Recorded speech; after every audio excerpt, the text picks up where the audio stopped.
Bonjour, bienvenue dans ma bibliothèque.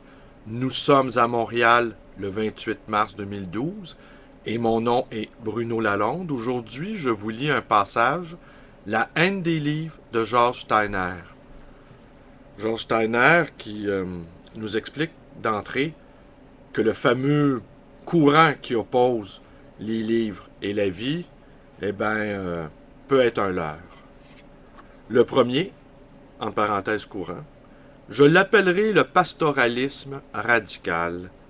On peut le voir à l'œuvre dans l'utopie pédagogique de Rousseau, dans l'Émile, dans le dictat goethien selon lequel l'arbre de la pensée et de l'étude reste éternellement gris, tandis que celui de la vie en acte, de la vie force et de l'élan vital est vert.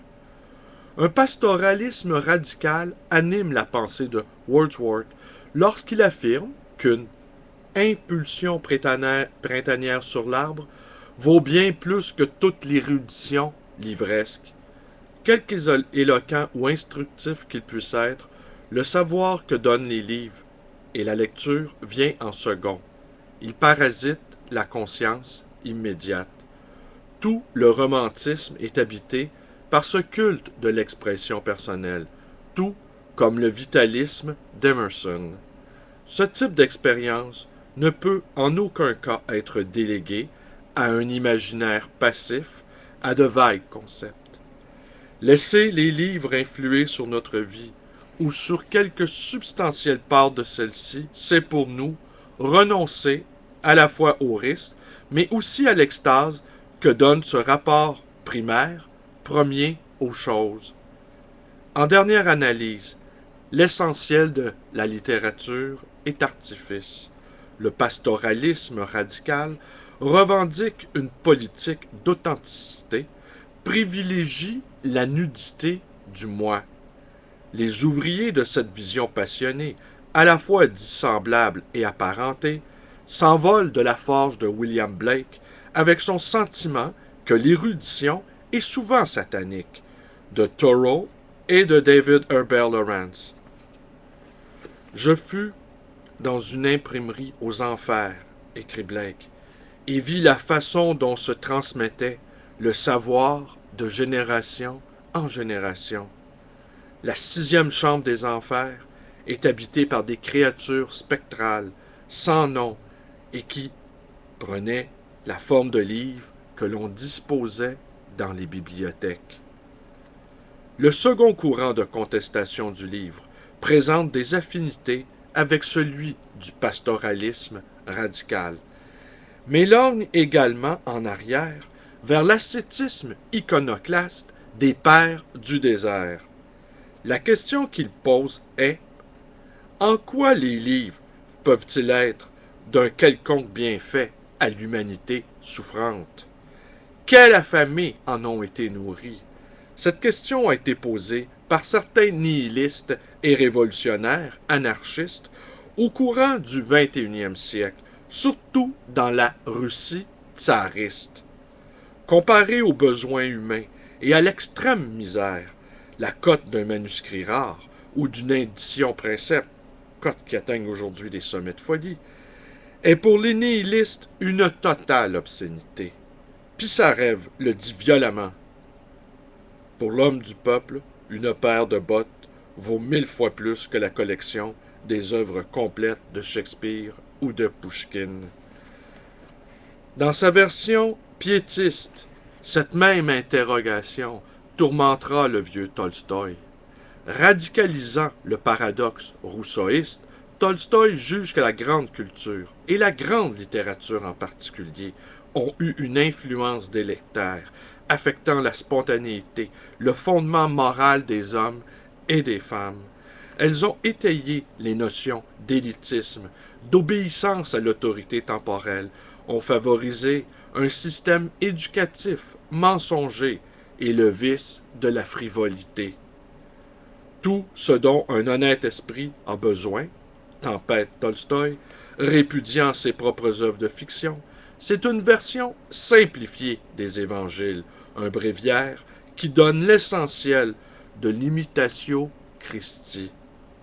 Tolstoï sait parfaitement et s'en réjouit l'absence de l'écrit dans les enseignements de Jésus.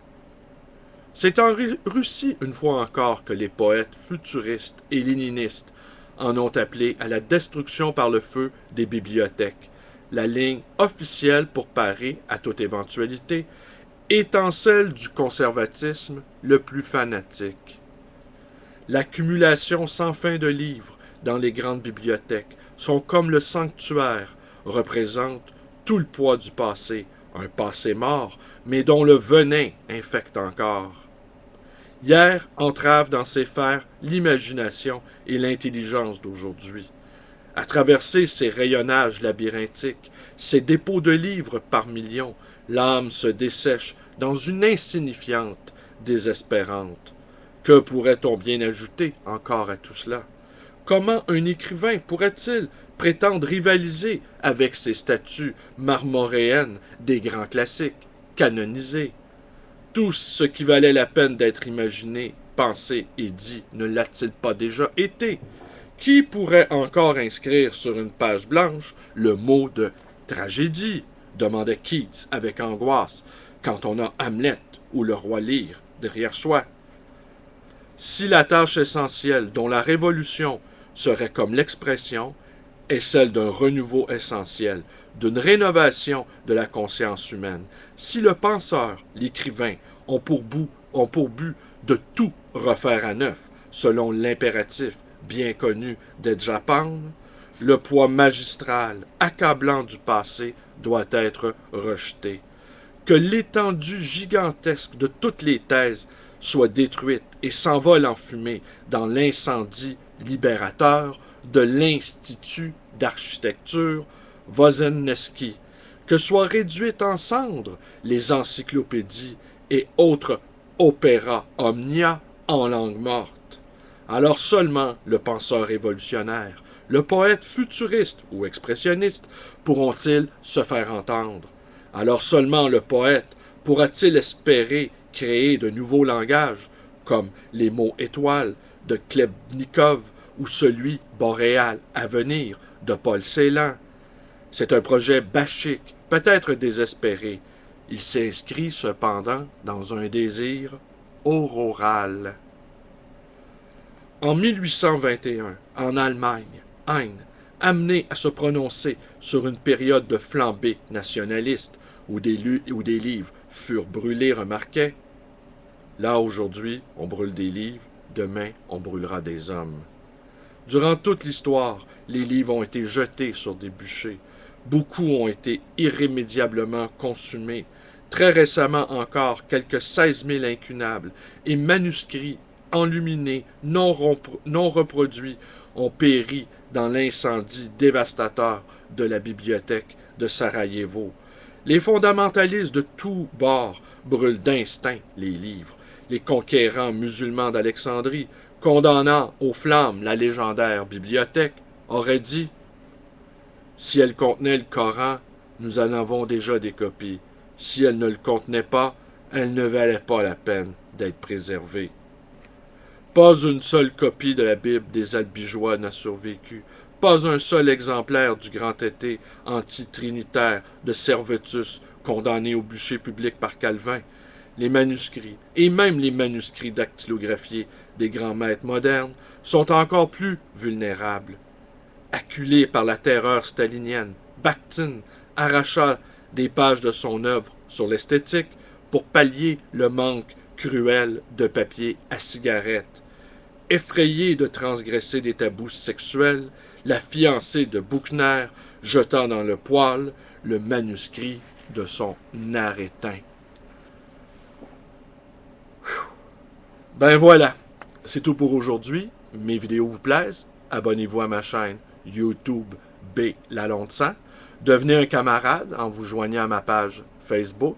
Téléphonez-moi à ma librairie 514-736-0999 ou même rendez-moi visite à cette dite librairie, le Livre Voyageur, une librairie de livres d'occasion et d'anciens, située dans le quartier Côte-des-Neiges. Merci et bonne journée.